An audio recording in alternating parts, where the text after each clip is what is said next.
Hoje nós vamos começar a nossa aula, né, com a participação especial aqui da doutora Glória. A doutora Glória sempre nos ajuda muito em todas as aulas de fisiologia. Se vocês tiverem que aprender alguma coisa de fisiologia, é com ela. Viu? A doutora Glória tem uma vasta experiência com a parte de fisiologia humana, ela é docente aqui da FAMERP, e ela tem, especificamente, ela trabalhou muitos anos com a parte de insuficiência renal aguda, junto com o doutor Emanuel Burdman, fazendo toda a parte de insuficiência renal aguda, a parte de fisiologia renal. Então, a fisiopatologia renal é com ela mesmo, se vocês tiverem que aprender alguma coisa, a doutora Glória vai estar aqui para esclarecer as dúvidas de vocês. Então, por favor, prestem bastante atenção, mas vai ficar gravado também depois, se vocês quiserem revisar. Então, muito obrigada, Glória. Bom dia a todos. Meu nome é Glória Elisa, eu trabalho no Laboratório de Imunologia e Transplante Experimental, no LITEX. Então, hoje eu estou mais para a área de pesquisa, né? Eu me aposentei e fiquei mais lá no LITEX mesmo. Então, hoje, atualmente, na FAMERP, eu trabalho no LITEX, né? Não estou mais ministrando muitas aulas, não, por causa de um problema físico. E é um prazer estar aqui com vocês. Então, eu acho que alguns já assistiram essa aula semelhante o ano passado, porque a gente fala, não, vou dar a mesma aula, não consigo, é sempre alguma coisa diferente. Então, espero que traga boas lembranças para vocês, porque a fisiologia renal vocês já viram na graduação, mas é sempre bom, né, relembrar alguns conceitos básicos. Então, hoje nós vamos falar um pouco sobre o controle da taxa de filtração glomerular renal, tá? Tudo bem.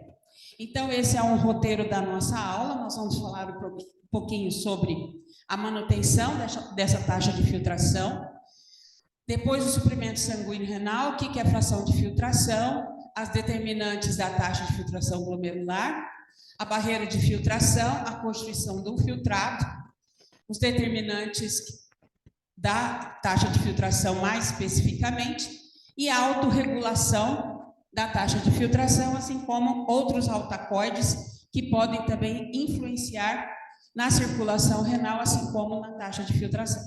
Muito bem. Então, esse slide, há muito tempo eu não trazia aqui, porque isso a gente usa mais em graduação.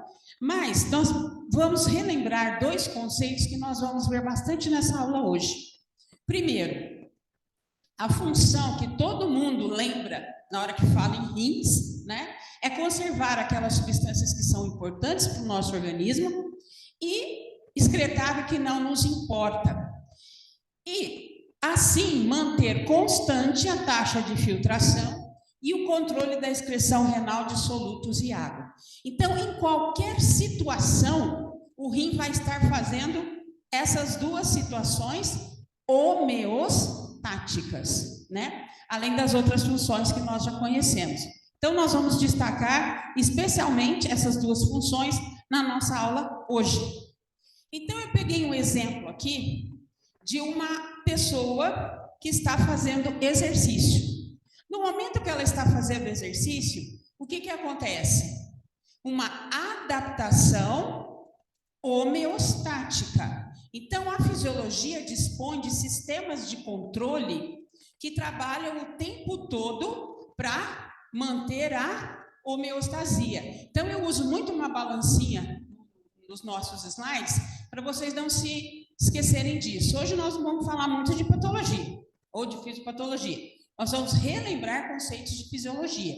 Então, esses sistemas de controle, quando essa balança pende para um lado, ela compensa para voltar ao normal. Essa é a ideia da homeostasia. Então, essa pessoa está fazendo exercício. O que acontece imediatamente? O músculo liso vai requerer mais oxigênio, consequentemente mais fluxo, e há uma mudança no fluxo desse organismo. Imediatamente você tem a movimentação dos músculos, a ação do simpático, né? E aumenta efetivamente a frequência cardíaca, o débito sistólico. Eu não posso ficar fazendo som. Está muito ruim assim? Mais perto? A frequência cardíaca e o débito sistólico. Então, efetivamente é uma adaptação do organismo para o exercício. No entanto, a resistência periférica diminui justamente porque lá no músculo ocorre uma vasodilatação. Então, fisiologicamente, né, que hoje em academia, esse fisiologicamente já está meio, né, o povo parece uns doidos. Depois não sabe por que tem umas coisas esquisitas. Isso é verdade, gente. Então, isso, se eu tenho um aumento do débito cardíaco, o que eu podia esperar dessa pressão arterial? Que ela aumentasse, né? Mas, devido à diminuição na resistência periférica, especialmente no músculo, acontece um aumento somente de 30% da pressão arterial. Então, o organismo se adapta a essa situação. Então, eu tenho sistemas de controle que fazem essa adaptação e, consequentemente, eu não tenho nenhum distúrbio. No entanto, durante o exercício, ocorre um aumento da taxa de filtração glomerular renal. Isso por quê? Porque a pressão na artéria renal é muito próxima da pressão arterial sistêmica. Elas são muito próximas. Então, aumenta a pressão arterial, o que vai acontecer? Um aumento da pressão hidrostática glomerular e, consequentemente, um aumento da taxa de filtração.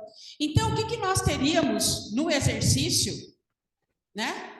Se não fossem mecanismos homeostáticos fisiológicos, eu teria um aumento da pressão arterial. Então, assim como houve uma adaptação da pressão arterial, ocorre também uma adaptação para que a taxa de filtração seja preservada e a excreção de solutos e água seja mantido, né? Então, ocorre um mecanismo aqui na arteríola aferente. Ocorre uma constrição, porque aqui também dilatou, tá? E essa vasoconstrição vai trazer essa pressão. Meu Deus. Desculpa. Vai trazer essa pressão que estava aumentada para o normal novamente, tá? Então, esse mecanismo que aconteceu na arteríola aferente normalizou a taxa de filtração, mesmo que a pressão tenha aumentado durante o exercício. Então, aqui eu tenho um outro sistema de controle, que é o que nós vamos ver, autorregulação intrínseca renal, que adapta a taxa de filtração, mesmo a despeito de alterações de pressão arterial, para que a taxa de filtração seja mantida e a função, uma das funções, né, mais especiais do rim, se mantenha. Entendeu? Beleza. Então, para começar a entender como é que isso funciona, nós vamos lembrar do fluxo sanguíneo renal. Então, nós temos um esqueminha mostrando a artéria renal, a segmentar, a artéria interlobar, essas daqui, tá? Depois a arqueada, você percebe que ela vai arqueando, né? Depois da arqueada, então nós vamos vir aqui, ó, nesse outro esqueminha. A interlobular, que é essa daqui. Depois a interlobular, ela se ramifica na arteríola aferente. Onde está aqui? Aqui embaixo, né? Arteríola aferente aqui, depois os capilares glomerulares e depois a arteríola eferente. Da arteríola eferente, nós temos uma segunda rede de capilares, que são os capilares peritubulares, né? Depois desses capilares peritubulares, nós temos o sistema venoso, trazendo novamente esse fluxo para a veia renal, tá? Então, nós temos que lembrar sempre desse esquema para nós entendermos aqui a nossa aula. Muito bem. O fluxo sanguíneo renal é de 1.250 ml por minuto, o que representa 25% do débito cardíaco. Então, em relação a outros órgãos, o fluxo sanguíneo renal é bastante alto, é significativamente alto, né? Então, olha aqui o esqueminha que nós vamos... Então, o fluxo sanguíneo vem artéria renal, segmentar, interlobar, arqueada, interlobular. Depois da interlobular, a arteríola aferente. Aqui, desculpa. Arteríola aferente, que forma a primeira rede de capilares, que são os capilares glomerulares. Depois eles coalescem e formam a arteríola eferente. Da arteríola eferente, os capilares peritubulares. Então, o rim tem duas redes de capilares. Muito bem. Aonde vai acontecer a filtração? Entre o endotélio do capilar, o epitélio visceral da cápsula de Bowman, que está envolvendo esses glomérulos, né?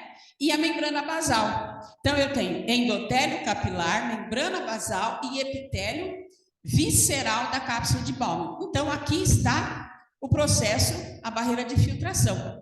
Então, essas duas arteríolas, elas vão estar controlando a quantidade de sangue que está chegando nesse glomérulo e, consequentemente, a taxa de filtração. Lembrando que as arteríolas são inervadas pelo simpático e tem músculo liso. Os capilares glomerulares não têm músculo liso, somente endotélio, e esse endotélio é fenestrado, tem poros, por isso que a barreira vai permitir a filtração do sangue aqui. Mas essas arteríolas têm músculo liso. Então, se houver uma alteração na resistência dessas artérias, eu vou controlar a taxa de filtração. Certinho?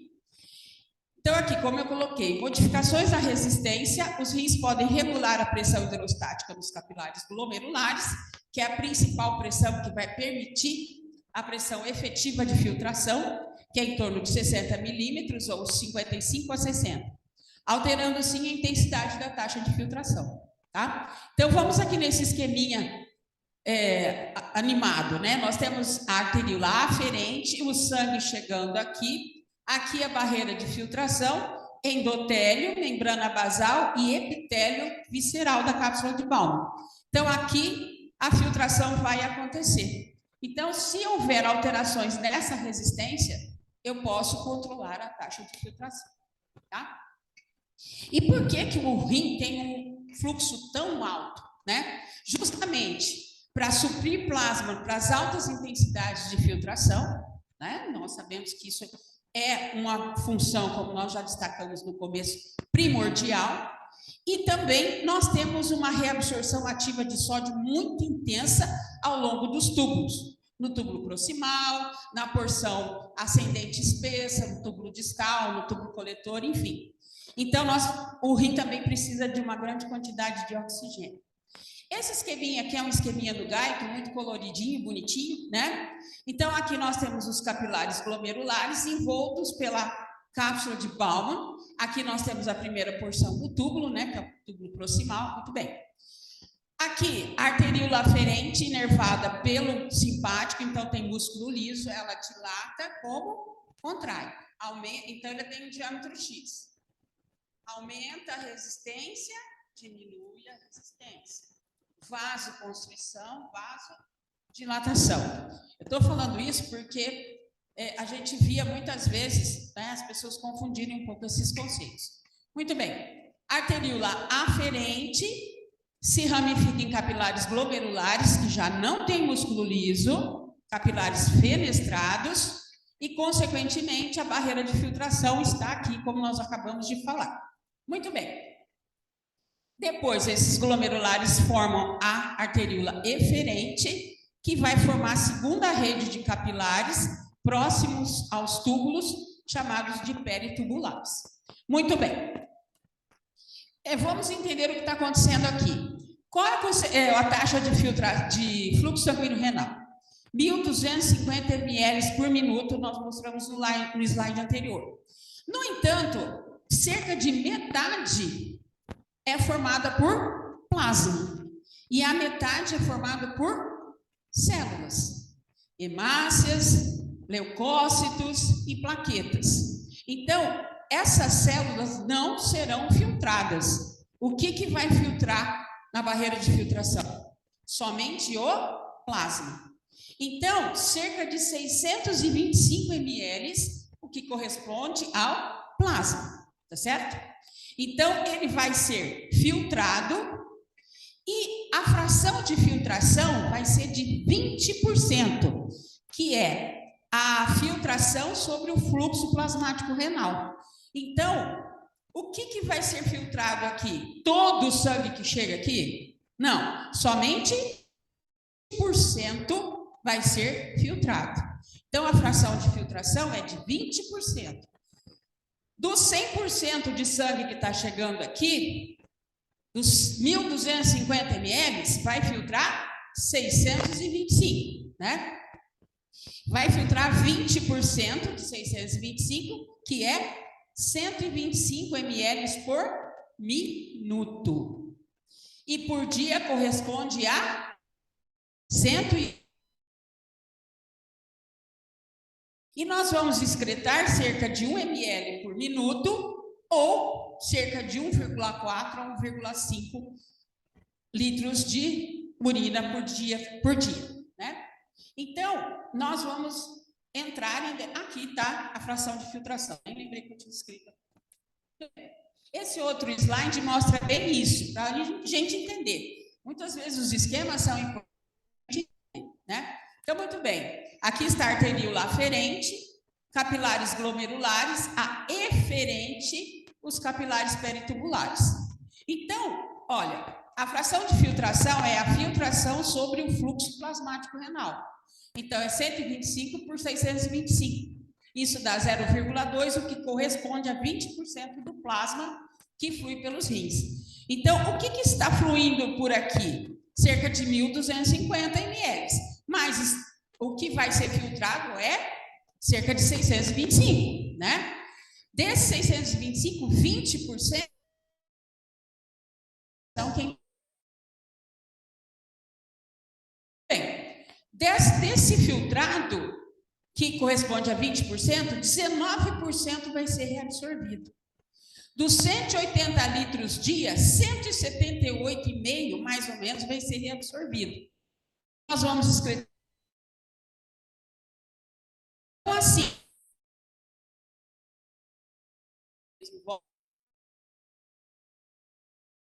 importantes são filtradas e são excretadas, ok? Então, esse esquema tudo que eu falei, tá? Então, aqui a cápsula de Bowman, aqui os capilares glomerulares, aqui fica localizada a membrana de filtração, está chegando cerca de 1.250 ml, só que 625 que é o plasma, 20% disso é 125 ml, e o restante vai continuar circulando, né, através da circulação e vai chegando, vai filtrando. Então, o que vai ser filtrado, a fração de filtração é 20% somente, tá? Então, aqui, como eu falei para vocês, nós temos 180 litros dia, ou 125 ml por minuto. A reabsorção é muito intensa, cerca de 178,5 litros dia, e a excreção em torno de 1,4, 1,5, né? Muito bem. Essa taxa é equilibrada? Ou seja, a filtração com a reabsorção, ela sempre tem que estar equilibrada, né? Então, se eu tenho um aumento da taxa de filtração e mantém a reabsorção, o que vai acontecer com o volume urinário?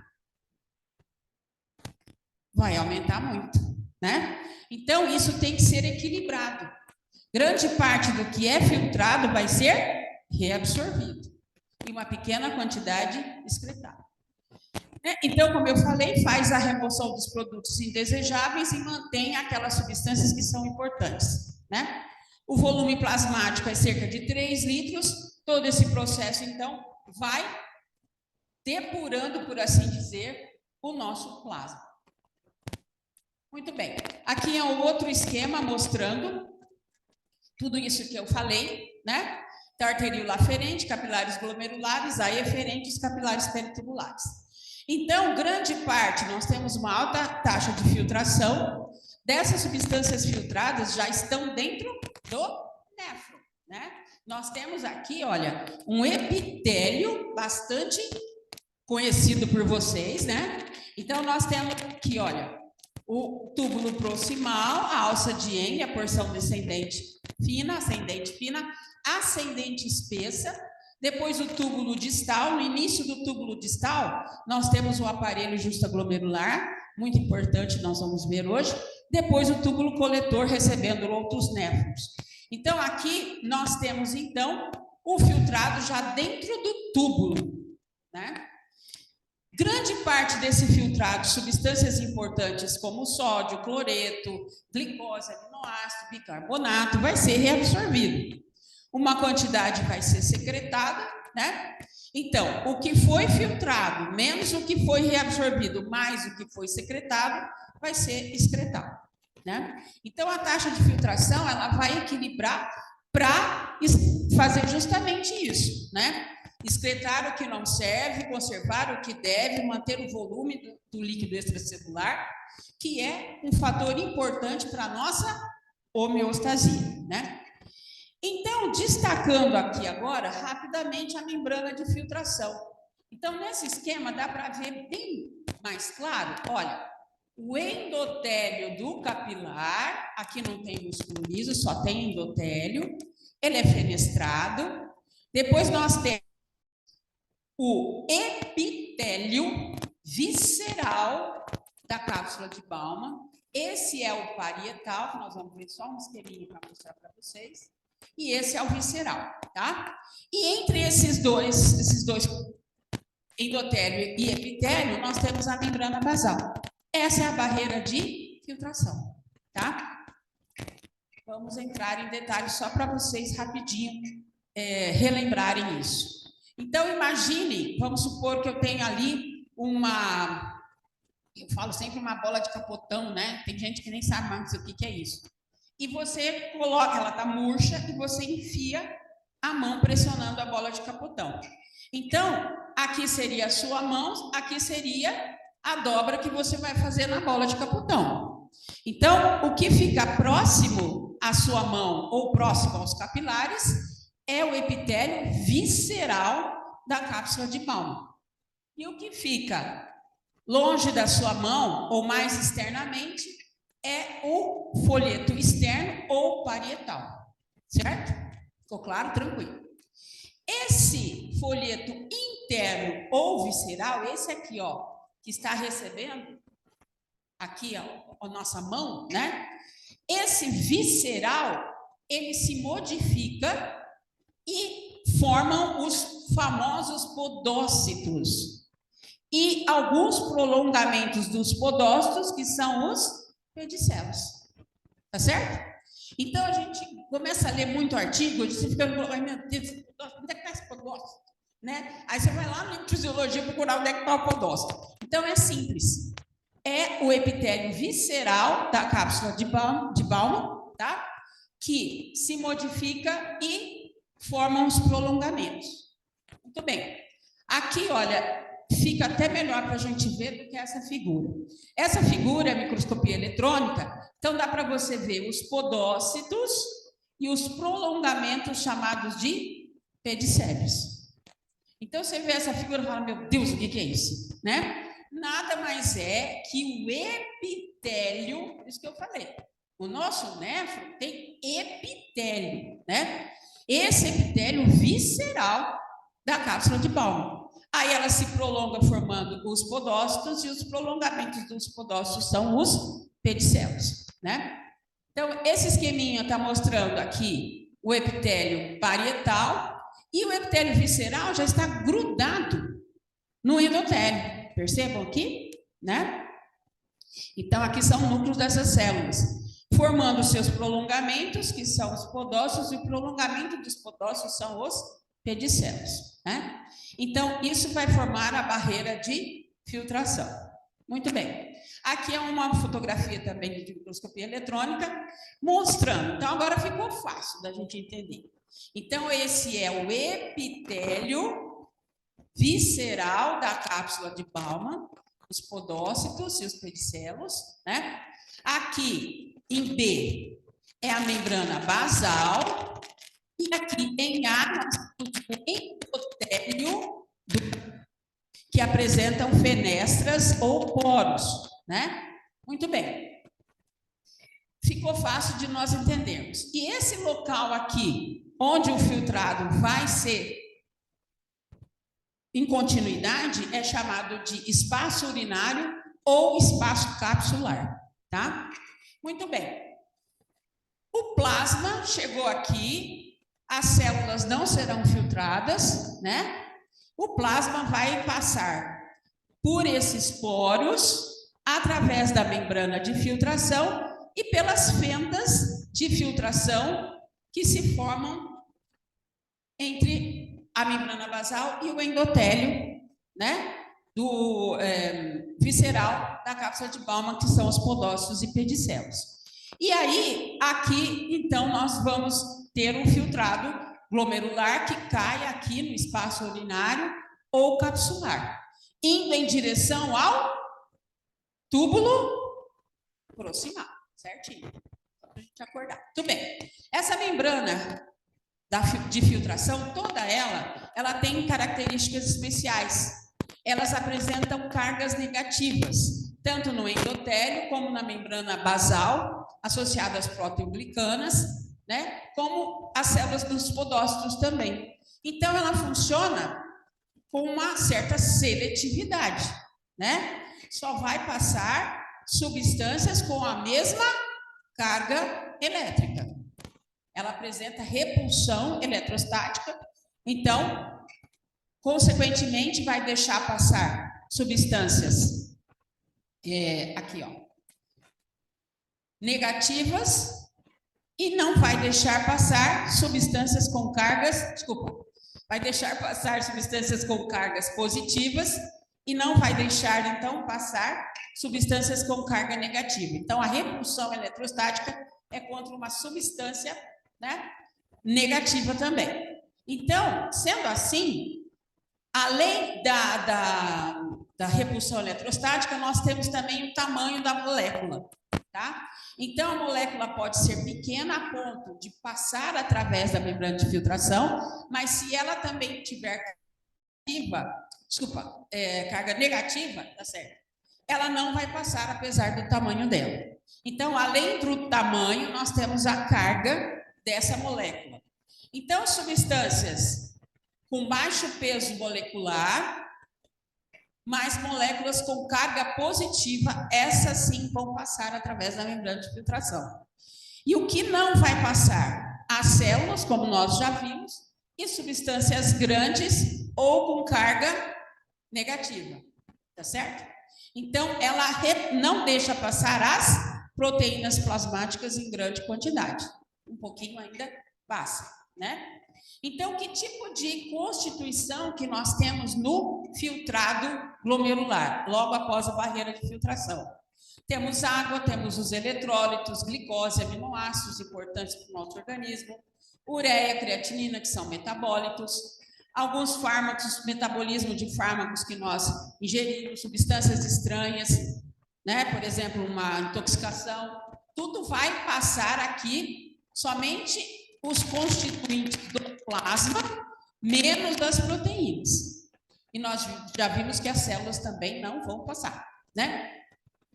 Então, eu posso dizer que o líquido filtrado tem uma constituição muito semelhante ao plasma sanguíneo, aqui logo no início? Sim. Tá? Então, o filtrado tem várias moléculas importantes. Ao longo dos túbulos, que essas substâncias serão reabsorvidas, algumas secretadas, consequentemente, nós temos a excreção. E substâncias como ureia e creatinina que foram filtradas não serão reabsorvidas nem secretadas, ou em pequena quantidade, muito pequena, né? Vão continuar ao longo desse túbulo para ser eliminada com a urina, tá certo? Mas a constituição do filtrado é muito próxima à constituição plasmática. Menos as células, menos as proteínas. Muito bem. Quais são os determinantes da taxa de filtração glomerular? É o KF vezes a pressão efetiva de filtração. Então, nós vamos entender o que é a pressão efetiva de filtração já já. E vamos ver agora o que é o KF. que é o coeficiente de filtração do capilar glomerular, que nada mais é que o produto da permeabilidade e de área de superfície de filtração. Nós já falamos que esses capilares são porosos, né? Então, a permeabilidade deles é bastante alta, né? E os capilares glomerulares têm uma superfície significante. Então, o KF, fisiologicamente, não se modifica, tá? Ele sempre permanece constante. Porque nós temos uma área grande de superfície, ali os capilares glomerulares, mais a permeabilidade que é bastante significativa. E esses capilares têm um alto KF quando comparado a outros tecidos, tá certo? Então, fisiologicamente, ele não se altera. Então, o que pode alterar o KF? Somente algumas situações patológicas. Tá? Então, a hipertensão, esse endotélio, ele fica um pouco mais espesso e não se adequa melhor ao fluxo. Então, nós temos uma condutividade hidráulica diminuída. Aumenta, reduz a permeabilidade. E no diabetes mellitus, eu tenho um número menor de glomérulos funcionantes. Então, nesse caso patológico, pode diminuir o KF, diminuir a pressão hidrostática do capilar glomerular e a taxa de filtração. Mas fisiologicamente, ele não interfere na taxa de filtração, tá? Então, ele não faz parte desses sistemas de controle homeostáticos, como eu já falei para vocês. E a pressão efetiva de filtração? Que jeito que nós conhecemos isso? Quando a gente aprende na fisiologia isso, parece cão chupando manga, né? E você vê que é uma coisa super simples, só um raciocínio básico, né? A fisiologia depende muito disso. Quem quer decorar a fisiologia não consegue, né? Muito bem. Arteríola aferente, capilares glomerulares, arteríola eferente. Muito bem. Aqui, a pressão hidrostática no capilar é em torno de 55 a 60 milímetros de mercúrio. Então, ela favorece a filtração, a pressão hidrostática. Muito bem. Nós temos pressões que vão impedir a filtração, tá? A pressão coloidosmótica do capilar glomerular, que é em torno de 30 a 32, tá? Determinado pelas proteínas plasmáticas que puxam, né? Muito bem. E o que mais que pode interferir na filtração? A pressão hidrostática da cápsula de Bowman. Mas nós temos aqui uma quantidade boa de água, mas não temos aqui na cápsula de Bowman uma pressão coloidosmótica, porque eu tenho uma pequena, muito ínfima quantidade de proteína que pode passar. Então, a pressão coloidosmótica na cápsula de Bowman é praticamente negativa. E ela vai puxar a filtração, ela vai favorecer a filtração. Mas ela é zero, tá certo? Então, se eu for pensar, a pressão hidrostática filtra. O que vai impedir? A coloidosmótica, que é aqui dos capilares glomerulares em torno de 30, mais a pressão hidrostática da cápsula de Bowman, que é da água, né, proporcionado pela água, que é de 15 milímetros de mercúrio. Então, 15 milímetros mais 30 dá 45, mas a pressão hidrostática é de 55. Então, eu tiro a pressão hidrostática dessas duas que eu ponho à filtração, eu tenho uma pressão efetiva de filtração de 10 milímetros de mercúrio, proporcionada principalmente pela pressão hidrostática no capilar glomerular. Essa é a principal pressão que favorece a filtração. Então, continua esquisito, mas agora já ficou mais fácil, né? Eu acho isso muito chatinho. O aluno não gosta de ver isso. E a pressão hidrostática na cápsula de Bowman? Qual que é? Aquela que é em torno de 30 milímetros de mercúrio. Aqui. Opa.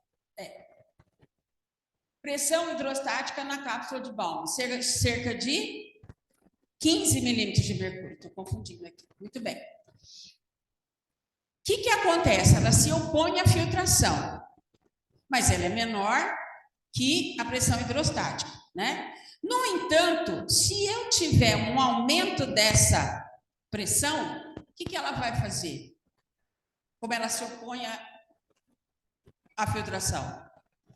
Ela vai impedir a taxa de filtração, tá? Quando que eu tenho uma ação dessa substância, dessa pressão fisiologicamente? Não, também é constante. O KF é constante, né? Essa pressão hidrostática é constante, só se altera em determinadas patologias. Olha aqui. Presença de cálculos pode levar à formação de cálculos, obstruindo a eliminação da urina. Então, a pressão hidrostática na cápsula de Bowman, que é de 15 milímetros, aumenta, porque não está eliminando a urina. Se ela aumenta, ela impede a taxa de filtração. Só em situações patológicas, tá? Muito bem. Então, nós vimos o principal fator que determina a taxa de filtração é a pressão hidrostática no capilar glomerular, fisiologicamente falando. Mas eu preciso falar dessa pressão coloidosmótica glomerular, que é essa aqui de 30 milímetros de mercúrio, tá? Então, se eu tiver uma situação, prestem atenção, a taxa de filtração e o fluxo, eles vão se regular sempre em paralelo. Tá certo? Com uma exceção. Se eu tiver uma filtração muito baixa, né? Uma perda sanguínea importante, assim por diante. Vamos ver esse esqueminha aqui que eu estou mostrando para vocês. O mesmo daqui, tá? Cápsula de Bowman, aferente, capilares glomerulares e eferente. Muito bem. Se o fluxo diminuir muito, o que acontece com o fluxo que está chegando nos capilares glomerulares? Ele fica lento.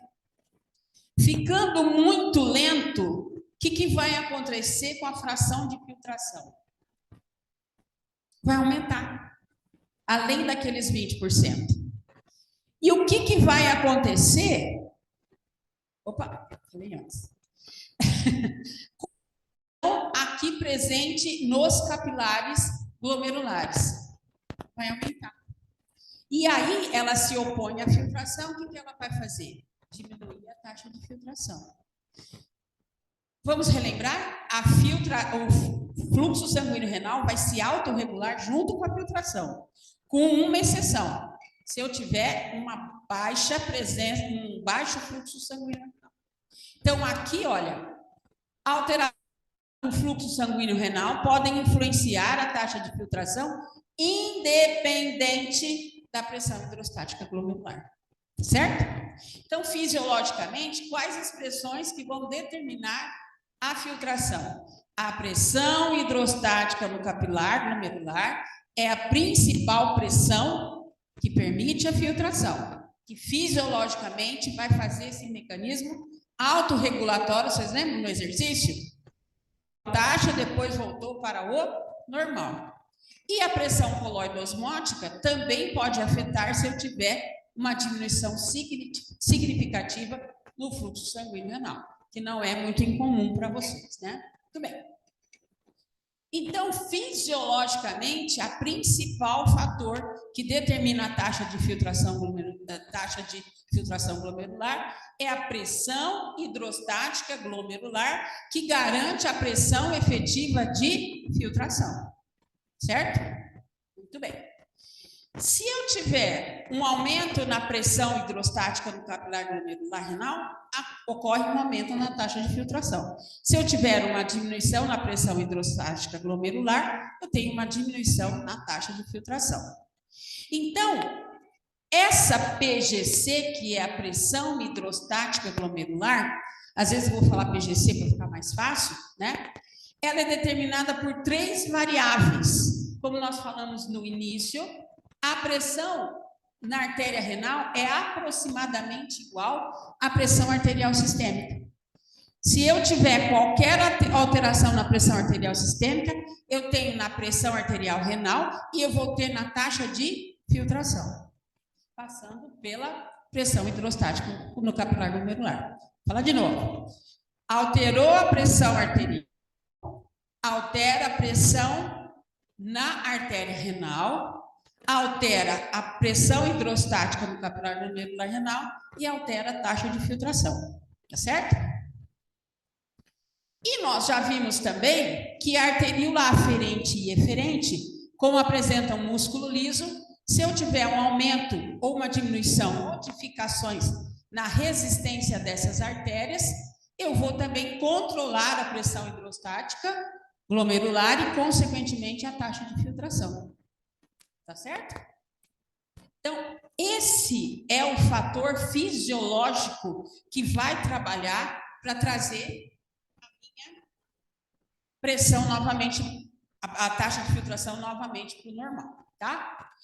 Então, nós temos mecanismos intrínsecos renais ou autorregulatórios para que a taxa de filtração seja equilibrada, mesmo que a minha pressão arterial se altere ao longo do tempo, tá certo? Então, veja bem, se eu tiver um aumento da pressão arterial, aumenta a PGC, que é a pressão hidrostática no capilar glomerular, aumenta a taxa de filtração. Se continuar reabsorvendo a mesma quantidade, o que acontece? Aumenta da excreção urinária. Isso pode fazer o quê a longo prazo? Uma depressão do volume, uma alteração do líquido extracelular, a homeostasia, balança. Aí, mecanismos que funcionam como sistemas de controle fisiológicos vão fazer essa autorregulação, principalmente trabalhando na resistência das arteríolas, para manter a taxa de filtração constante, mesmo que a pressão arterial se modifique. Então, a pressão arterial a partir de entre 70 e 175, não, desculpa, entre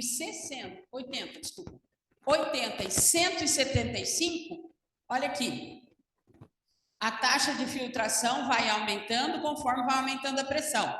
Mas esses mecanismos autorregulatórios vão trabalhar para trazer essa taxa de filtração para o equilíbrio e o fluxo também. Então, mesmo que a pressão continue subindo, a taxa de filtração se equilibra para que o rim consiga controlar, né, os líquidos corporais, água e eletrólitos. Muito bem. Que jeito que vai fazer isso? Através da resistência dessas arteríolas, tá? Então, aqui é um esqueminha que ajuda nós a entendermos. Então, aqui nós temos a arteríola aferente, então aqui eu estou mostrando a arteríola aferente em princípio. Capilares glomerulares, membrana de filtração, filtrado glomerular aqui, né? E arteríola eferente. Então, eu estou jogando esse esqueminha para cá, tá?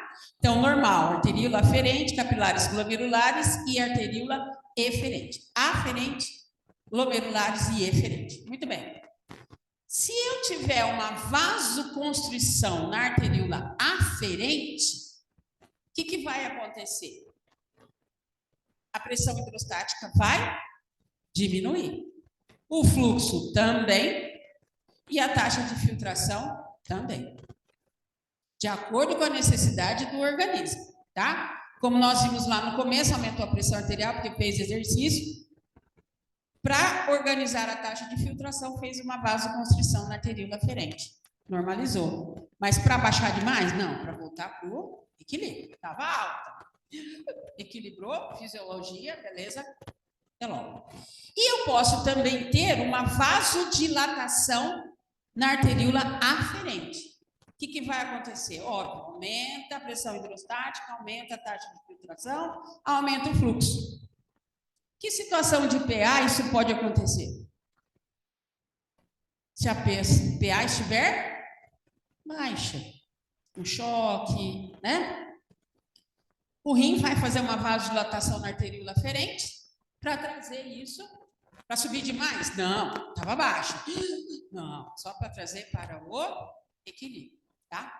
E também pode atuar na arteríola eferente.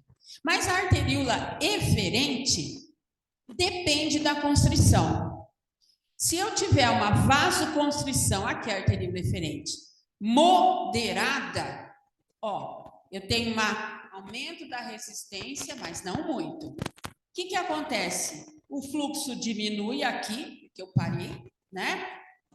No entanto, tem mais sangue nos capilares glomerulares.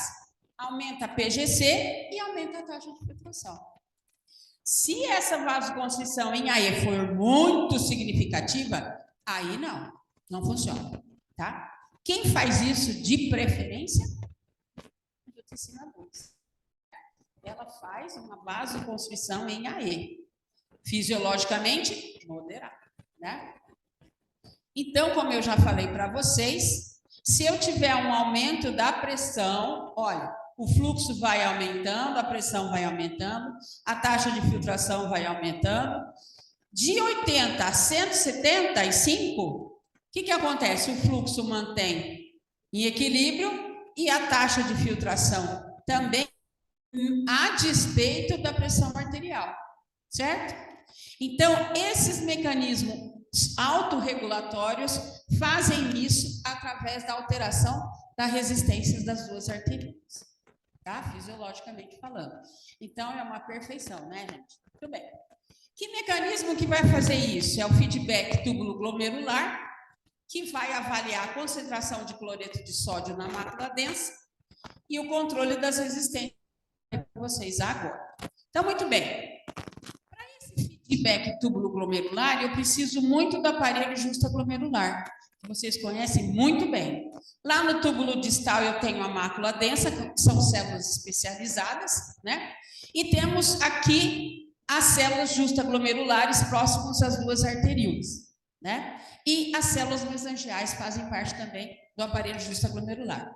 Então, para esse mecanismo autorregulador, eu dependo. Então, nós vamos ver primeiro esses dois mecanismos que nós já mais ou menos falamos, né, para você, e um terceiro mecanismo que nós vamos ver. Então, nós temos aqui o feedback túbulo-glomerular, tanto na arteríola aferente como na eferente, e temos um feedback túbulo-glomerular também na arteríola aferente. Então, através da resistência dessas artérias, eu faço a regulação. Então, o que vai acontecer?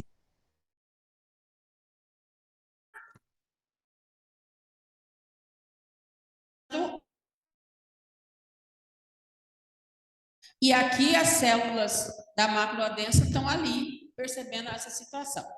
Muito bem, se eu tiver uma diminuição na pressão hidrostática no capilar glomerular, uma diminuição na pressão arterial, ou né, uma perda de volume, enfim, ou uma diminuição na taxa de filtração, ou seja, o que acontece com esse fluxo que está passando ao longo desse tubo? Aumenta ou diminui? Diminui, fica lento, né? O que acontece? Filtrou, túbulo proximal, aqui já reabsorve uma grande quantidade de substância, cerca de 75%. Daí passa pela porção descendente fina, ascendente fina. Quando chega na ascendente espessa, na alça de Henle, né? Ocorre já a reabsorção de uma outra grande quantidade, cerca de 25%. Se o fluxo está lento, reabsorveu muito no túbulo proximal, reabsorveu muito no túbulo ascendente, na alça de Henle, ascendente espessa. O que acontece aqui no túbulo distal, na mácula densa? Tem menos cloreto de sódio, tá certo? A menor concentração de cloreto de sódio é que faz o mecanismo fisiológico para que essas resistências se alterem para tentar normalizar essa situação. Então, a diminuição na concentração de cloreto de sódio na mácula densa vai proporcionar a vasodilatação na arteríola aferente, como nós falamos para vocês. Olha aqui, taxa de filtração, aqui seria a cápsula de Bowman, tá? Arteríola aferente e eferente aqui os capilares glomerulares. E aqui está a membrana de filtração filtrando. Muito bem. Se está uma menor concentração de cloreto de sódio lá no túbulo distal, o que ele faz? Altera a resistência da arteríola aferente, diminuindo a resistência, fazendo uma vasodilatação para tentar normalizar a pressão hidrostática no capilar glomerular e, consequentemente, a taxa de filtração. Beleza? Muito bem. Então, ó, taxa de filtração em direção a valores normais, tá? Essa é a ideia. Além disso, esse mecanismo de feedback arteriolar vai também aumentar a liberação de renina. Por onde? Pelas células justaglomerulares do aparelho justaglomerular. Então, está chegando uma pressão muito baixa, chegando menos cloreto de sódio lá no túbulo distal, também vai liberar renina. A renina agora, na circulação, encontra o angiotensinogênio, forma angiotensina 1, a ECA transforma em angiotensina 2. A angiotensina 2 tem várias ações além do rim, tá? Então, primeiro, que nós sabemos, né, como praxe, faz uma vasoconstrição na toda a rede vascular periférica total. Mas o que ela vai fazer no rim que nós já vimos? Ela tem predileção pela arteríola eferente. Uma vasoconstrição moderada da eferente. Isso vai aumentar a pressão hidrostática no capilar glomerular, aumentar a taxa de filtração, mas o fluxo diminui. Só que isso é bom, porque os capilares peritubulares, o fluxo vai estar mais lento, vai reagir mais, aumentando a taxa de filtração. Então, nós temos um efeito renal da angiotensina 2 para controlar essa taxa de filtração, que esses mecanismos autorregulatórios, tá? E temos também a ação na suprarrenal, que libera a aldosterona. A aldosterona vai atuar lá no finalzinho, né? No final do distal, no túbulo coletor cortical, vai aumentar a reabsorção de sódio e água. E também vai atuar sobre o hipotálamo, aumento da sensação de sede e liberação, tá apagando em cima, de ADH, que vai aumentar a reabsorção de água. Então, no rim, esses mecanismos vão tentar compensar, né? E, de forma geral, também vai ocorrer o quê? A volemia, um equilíbrio na taxa de filtração para trazer isso para o normal. E o rim ficar preservado, excretar normalmente a sua função de excretar e conservar o volume dos líquidos corporais. Beleza? Só para lembrar da aldosterona, bem rapidinho, onde que ela age? Aqui no túbulo distal. Então, na porção basolateral das células, ó, vamos entender o esqueminha primeiro. Aqui é o líquido intersticial em direção aos capilares peritubulares, tá? Reabsorção. E aqui é o lúmen tubular. Muito bem. Nós temos uma bomba de sódio e potássio na porção basolateral da célula que atua continuamente, fazendo o quê? Jogando o sódio para o líquido peritubular e potássio para dentro da célula. Essa bomba vai fazer o quê? Diminuir a concentração de sódio aqui. Como nessa porção nós temos esses canais especiais de sódio como de potássio, diminui a concentração intracelular de sódio, o que acontece? O sódio que está no lúmen vai ser reabsorvido pelo capilar peritubular. Sempre essa bomba que vai fazer essa alteração na concentração de sódio. Como essa bomba também está jogando potássio para dentro da célula, aumenta o potássio e ele vai ser liberado em direção ao quê? Ao lúmen tubular. Então, nessa porção, nós temos a reabsorção de sódio e, consequentemente, de água e a secreção de potássio. Então, a aldosterona é sensível à angiotensina 2, tá? Isso só acontece se a angiotensina 2 foi acionada pelo mecanismo do sistema renina-angiotensina-aldosterona. Beleza? E a presença de ADH, que abre os canais de aquaporinas justamente nas porções mais finais do néfron, né? E, consequentemente, aumenta a reabsorção de água para a circulação. Então, todos esses fatores vão alterar a taxa de filtração. Vasodilatação na arteríola aferente, vasoconstrição moderada na eferente, uma vasoconstrição periférica total, né? Assim como aumento de reabsorção de sódio e de água, todos esses fatores vão trazer o equilíbrio novamente para o organismo, né? Especialmente a taxa de filtração. Então, mesmo que a pressão se altere, esses mecanismos autorregulatórios vão fazer esse equilíbrio. Então, resumindo, o feedback túbulo-glomerular, ele vai atuar quando tiver uma menor concentração de cloreto de sódio na mácula densa, vai ativar o sistema renina e, consequentemente, eu tenho uma vasoconstrição moderada em AI. Isso especificamente no rim. No caso, a pressão arterial estava diminuída, a taxa de filtração estava diminuída. Isso vai fazer com que volte para o equilíbrio, né? E uma vasodilatação na arteríola aferente, trazendo para o equilíbrio de novo. Certinho? Então, esse feedback túbulo-glomerular, nessa situação de baixa taxa de filtração, vai atuar independente, né, de alterações da pressão arterial. E o terceiro feedback túbulo-glomerular, ele vai atuar se a pressão estiver aumentada, como nós falamos lá no exemplo inicial. Então, ocorreu um aumento da taxa de filtração, um aumento da PA, um aumento da PGC. Então, aumenta o fluxo e a carga de cloreto de sódio lá na mácula densa e ocorre a liberação de moléculas, né, de forma parácrina próxima ao local de liberação, que é a adenosina. A adenosina é uma substância vasoconstritora, vai fazer uma vasoconstrição na arteríola aferente para trazer para o equilíbrio de novo, porque a taxa de filtração estava muito alta. E assim, nós temos também o controle através das resistências das arteríolas, ok? Então, são mecanismos fisiológicos que vão, a despeito da pressão arterial, controlar a taxa de filtração.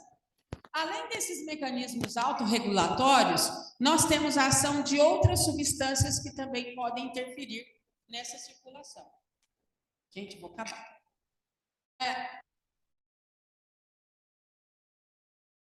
Abrupta, tá? Então, como eu falei para vocês, o simpático inerva essas arteríolas, mas fisiologicamente ela não tem interferência, tá? Só vai causar uma vasoconstrição significativa nas duas arteríolas, principalmente na arteríola aferente, né? Se houver uma alteração muito significativa, ó, durante distúrbios graves agudos, como reação de defesa, isquemia cerebral ou hemorragia grave. Então, fisiologicamente, o sistema simpático, apesar de estar inervando, não vai alterar essas duas arteríolas, tá? Só em situações de necessidade, né, muito grande do organismo frente a uma situação de perigo, né? E temos substâncias que são vasodilatadoras e vamos ver substâncias vasoconstritoras. Então, como é que elas atuam? Também como se fosse uma balancinha. Conforme a necessidade, elas serão liberadas e atuarão, tá certo?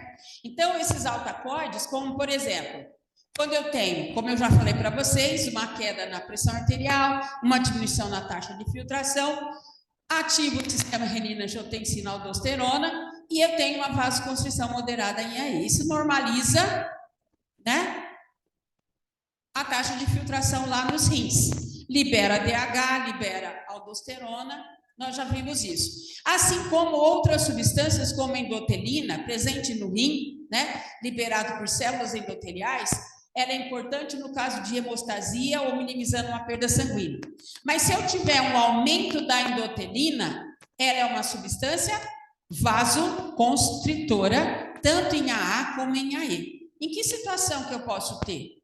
Onde ela é liberada? Nas células endoteliais, se eu tiver uma lesão endotelial significativa, né? Então, aqui, ó, aumento da endotelina plasmática em doenças associadas à lesão vascular. Toxemia, insuficiência renal aguda, uremia crônica, aí eu posso ter uma vasoconstrição significativa e uma diminuição na taxa de filtração. E os leucotrienos também são substâncias vasoconstritoras. E substâncias vasodilatadoras? Nós temos, principalmente, prostaglandina nos rins. Ela é muito protetora para os rins, tá? Então, ela vai fazer uma vasodilatação na arteríola aferente. No mecanismo de gravidez, você tem um aumento significativo do volume sanguíneo, um aumento da pressão arterial. Essa mulher explode, né? Ela só não explode porque o rim mantém a função, fica até melhorada, porque eu estudei isso. As prostaglandinas têm papel importantíssimo nesse rim para fazer uma vasodilatação e adequar o rim frente à gravidez, né? Em pacientes com depressão de volume, hipoperfusão sistêmica ou insuficiência cardíaca, um aumento da secreção de angiotensina 2, noradrenalina, e vai fazer uma vasoconstrição. Então, como eu falei, são efeitos antagonizados pelas prostaglandinas, que evita isquemia renal excessiva. Muito importante. Por isso que os AINES, né, os anti-inflamatórios não esteroidais, são muito criticados, porque diminui prostaglandina para intermediar, né, a inflamação e diminui as prostaglandinas protetivas no rim. E o rim fica mais suscetível a qualquer alteração. Então, as prostaglandinas são muito importantes para os rins. E o óxido nítrico, que também é derivado do endotélio. Então, ele pode também fazer uma vasodilatação e, consequentemente, aqui, ó, na arteríola aferente, minimizar efeitos que iriam danificar esse rim, né? Então, hipertensos com esclerose apresentam danos no endotélio. Então, qualquer endotélio danificado ou vai aumentar a endotelina ou vai diminuir o óxido nítrico. Então, esses dois fatores são vasoconstritores, né? Então, essas substâncias vasodilatadoras e vasoconstritoras, elas estão sempre uma tentando minimizar a ação da outra para trazer para o equilíbrio, tá? Prostaciclina, vasodilatadora e bradicinina, tá? Então, essa balança, ela foi presente, porque é isso que eu queria passar para vocês. E também nós temos o peptídeo natriurético atrial, que ele vai ser liberado, vai atuar no rim, principalmente com o aumento da pressão arterial e do volume sanguíneo. Então, vai ser pelos miócitos atriais liberar o PNA. O PNA ele vai atuar lá nos rins, fazendo uma vasodilatação nas duas arteríolas, que maravilha, e inibe a secreção de renina. Então, esses dois fatores aumenta a taxa de filtração, diminui a reabsorção e aumenta a excreção. Então, facilita o equilíbrio, né, nos rins também. Então, são esses altacoides que atuam, né, também nessa arteríola aferente e eferente para trazer, dentro da fisiologia, trazer para o equilíbrio. Muito bem, então a taxa de filtração, ela é avaliada por uma substância que é livremente filtrada, de preferência não reabsorvida, ou se for reabsorvida em pequena quantidade, né? Não secretada, então tudo que é filtrado vai ser eliminado por unidade de tempo. Aqui, ó, volume de plasma depurado de uma substância pelos rins por unidade de tempo. Então, experimentalmente, a gente usa muito a inulina, que a inulina é um açúcar simples que vai ser filtrado e não vai ser reabsorvido nem secretado. Vai revelar exatamente a taxa de filtração. Mas, logicamente, que em paciente se usa a creatinina, que é uma molécula perfeitamente aceita como forma de avaliar a taxa de filtração. E assim, então, nós vimos como que se processa dentro da fisiologia, vocês relembraram o processo de filtração glomerular renal, E aqui nós temos uma expectativa desse resultado, igual ou 90 ml por minuto, vezes a massa corpórea, né? Superfície de massa corpórea, igual ou maior que 90 é normal, e menor que 60 milímetros de ml por minuto, por 1,73, é alterado. Tem vários fatores que vocês conhecem muito melhor do que eu, né? Idade, sexo e assim por diante. Mas a partir, agora vocês entenderam como que isso realmente acontece, tá? O fluxo sanguíneo chega aqui em torno de 1.250 ml, só a porção plasmática que vai ser filtrada, 20% é a fração de filtração, 80% continua, né? Que é em torno de 125 ml por minuto, 180 litros dia, né? E vai ser excretado cerca de 1 ml por minuto ou cerca de 1,4 litros, tá? E a taxa de filtração é uma estimativa importante para avaliação da doença renal, para gravidade e acompanhamento da doença renal. E a TGF total é um indicador de massa renal funcionante. Então, espero que tenha contribuído para vocês relembrarem esses conceitos, ok? Obrigada. Alguma pergunta?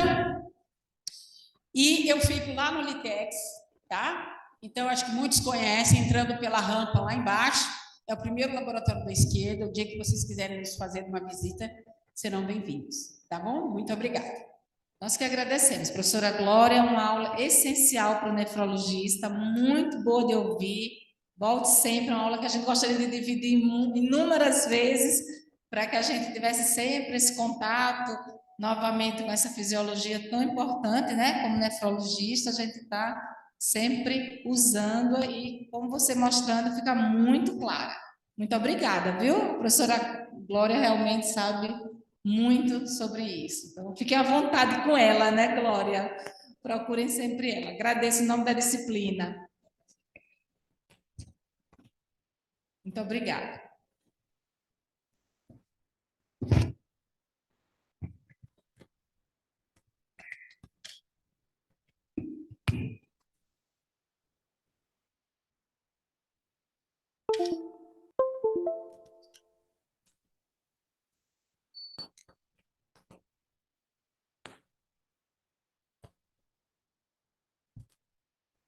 Adriana, acho que pode parar a gravação.